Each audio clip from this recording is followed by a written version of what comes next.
มันไม่เจียมแอบรักคนไม่เท่าเทียมหัวใจไม่เกลียมทางใจไม่รักไม่บอกหลอกกันตั้งนาน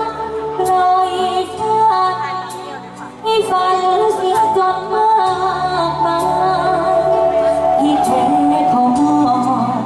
ฉันเป็นแค่กองกลัวสายทุ่มรักไปมากแค่ไหนสุดท้ายไม่ได้แม้เท่า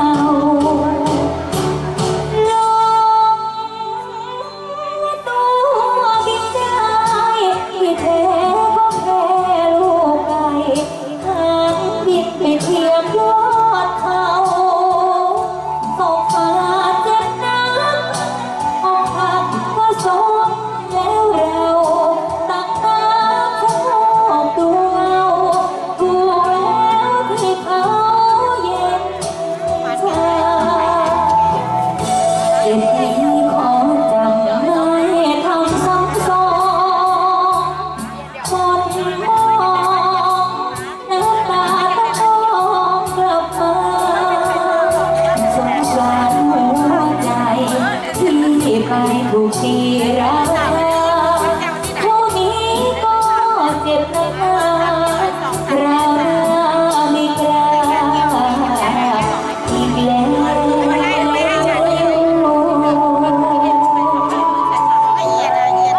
สวัสดีนะคะพ่อแม่พี่น้องชาวจังหวัดชลบุรีทุกท่านเลยนะคะหนูคุยสุวรรณเพลงนะคะยังไงน่าเป็นกำลังใจให้กับพวกเราอย่างการแสดงเลิศเลยนะวันนี้น้องปุยรับบทบาทเป็นเชนิสาครับราชธิดาสาวของพระสังคมมาทัศน์จะเป็นความแค้นอยู่ในใจ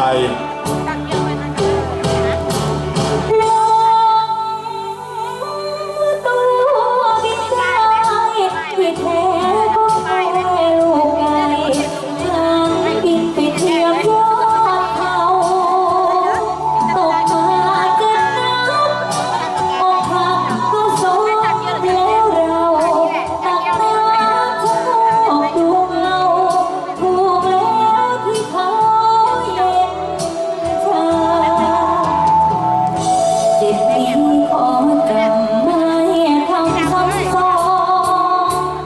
คนมองน้ำตาต้องมองกลับมาสงสารหัวใจที่ไปถูกตีราคาเท่านี้ก็เจ็บนักหนาเราหน้าไม่กล้าอีกแล้ว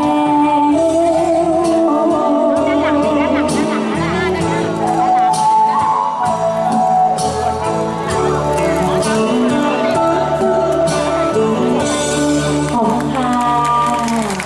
ขอบคุณนะคะไปรับชมการแสดงกันเลยนะคะ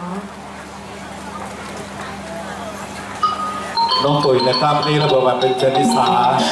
าชธิดาสาวของกษัตริย์พระทัศน์ซึ่งมีความแค้น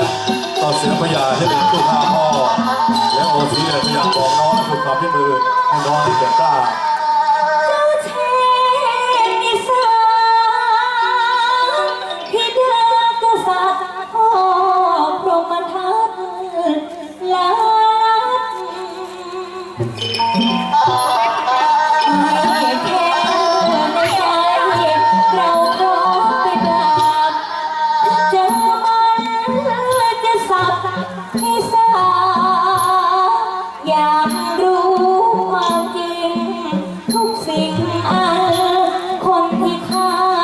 พอนั้นเป็นไรถึง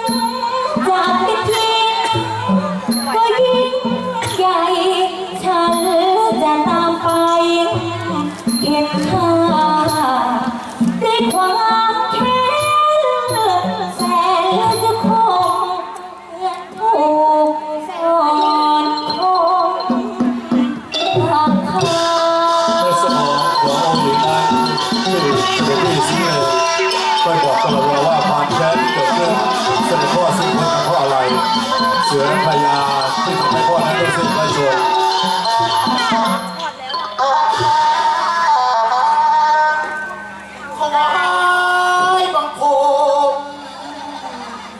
เพคะ ร้องปะเนี่ย ผมจะพูดเพคะ โอ้ยพี่ก็นึกว่าพี่อะร้องพูดเหรอ โตไวนะเพคะเดี๋ยวไม่สาวแล้วสวยซะด้วย พี่อะเลี้ยงฉันดีฉันก็ต้องโตเร็วอะสิ เพคะ หญิงเองให้นามว่าเชนิสา เป็นราชธิดาของเสด็จพ่อพรหมทัตเสด็จแม่รัศมีพร้อมด้วยเสด็จพี่ศรีดิเรกนี่พี่ตั้งแต่เสด็จพ่อสิ้นพระชนม์ตั้งแต่ที่หญิงเยาว์วัยเนี่ยรำความได้เสด็จแม่ก็มีรับสั่งให้กับเสด็จพี่เนี่ยฝึกสอนวิชาเพลงดาบเพลงทวนให้กับหญิงพี่มันไม่ใช่เรื่องของผู้หญิงเลยทำไมฉันจะต้องมาทำอะไรแบบนี้ด้วยล่ะ โอ้ยรู้ไว้ใช่ว่าไอ้บ่าวแดงขาวได้ไหมคะเป็นวัตถุดีแล้วเพคะเผื่อได้โชว์ได้ใช้คงจะมีพระราชดำริที่ดีเหรอเพคะ แต่พี่ฉันก็หวังว่าจะเป็นอย่างนั้น เพคะ แต่ว่ามีเรื่องหนึ่งที่ฉันกังวลพระไทยมากเลย เรื่องไหนเพคะ พี่ช่างสังเกตดูนะ เสด็จแม่ไม่เคยออกจากตำหนักเลย แล้วก็หน้าตาโศกเศร้า พี่รู้ไหมแม้กระทั่งรอยยิ้มของเสด็จแม่หญิงยังไม่เคยเห็นเลยสักครั้ง เรื่องนี้ผมฉันก็เป็นกังวลนะเพคะ พี่ไม่รู้หรอว่าเป็นเพราะอะไรอ่ะ ไม่รู้สิเพคะก็วันก็อยู่แต่กับองค์หญิง แต่เสด็จพี่รู้ สีดุเดชมาพล เสด็จพี่มาพอดีเลยถวายบังคมเพคะ เจริญสุดกับชุนิสา ระเบิดไหมเนี่ย เอาน่ะอย่างน้อยเราก็ไม่ได้ตายคนเดียว เสด็จพี่มาพอดีเลยหญิงน่ะอยากจะรู้ว่าทำไมเสด็จแม่ถึงทรงไม่มีรอยยิ้มเลยล่ะเพคะ เจ้าอยากรู้ใช่ไหมว่าสาเหตุมาจากอะไร และเจ้าคงสงสัยใช่ไหมว่าเหตุผลใดทำไมเสด็จพี่ถึงบังคับให้เจ้าฝึกซ้อมฝีไม้ลายมือทั้งที่จริงๆแล้วเจ้าควรจะใช้ชีวิต เหมือนกับสตรีคนอื่นเขา ใช่ไหมคะหมอฉันอยากจะรู้ ก็เพราะเรื่องนี้ไงสาเหตุที่ทำให้เสด็จแม่ต้องเศร้าพระทัยก็เพราะการตายของเสด็จพ่อ การตายของเสด็จพ่อต้องมาตายเพราะฝีมือของไอ้แม่ทัพเสือพญา แม่ทัพเสือพญาเสด็จพี่ไหมคะว่าแต่ไอ้แม่ทัพเสือพญาเนี่ยมันยังมีชีวิตอยู่เหรอเพคะ พี่มั่นใจว่ามันยังมีชีวิตอยู่ และที่สำคัญเสด็จแม่ เคยลั่นวาจาเอาไว้ ถ้าหากว่าเราอยากเห็นรอยยิ้มของเสด็จแม่อีกครั้ง มีสิ่งเดียวเท่านั้น ก็คือหัวของไอ้แม่ทัพเสือพญา หัวของแม่ทัพเสือพญาแสดงว่าถ้าเกิดว่าหญิงตัดหัวของไอ้แม่ทัพเสือพญาได้แล้ว เสด็จแม่ก็มีความสุขใช่ไหม ถูกต้องชินิสายและตอนนี้เจ้าพร้อมหรือยังที่จะไปสร้างรอยยิ้มให้เสด็จแม่กลับมาอีกครั้งหนึ่ง พร้อมสิเพคะไม่ว่าจะต้องให้หม่อมฉันทำอะไรหม่อมฉันก็ยอม และพร้อมหรือยัง พร้อมแล้วเพคะพร้อมที่จะไปจ่ายค่าไฟแล้วก็ตัดไฟนะเพคะ ยังเดียว แล้วลูกเราก็ยักครับ เจ้าพร้อมได้ใช่ไหมถ้าเจ้าพร้อมก็ดีงั้นวันนี้ เจ้าและเหล่าทหารหาทุกนายนากรีธาทัพสู่แผ่นดินของกษัตริย์เสือไทยตัดหัวไอ้แม่ทัพเสือพญา สีดุเดชและช หม่อม นิ ฉัน สา พร้อมมากเลยเพคะ สู่เสือไทยเพื่อตัดหัวแม่ท่านเสือพญาพอรักแท้ก็ถึงพ่อโศกนะครับ แม่ทัพเสือพญา เรื่องราวความหลัง ยังหลอนอดีตครั้งก่อนที่ต่อโปรดฟังคำพี่แค่เพื่อพ่อทำตามที่ขอแก้ไข ถึงจะเป็นหญิงก็จริงอยู่แต่ขอท้าสู้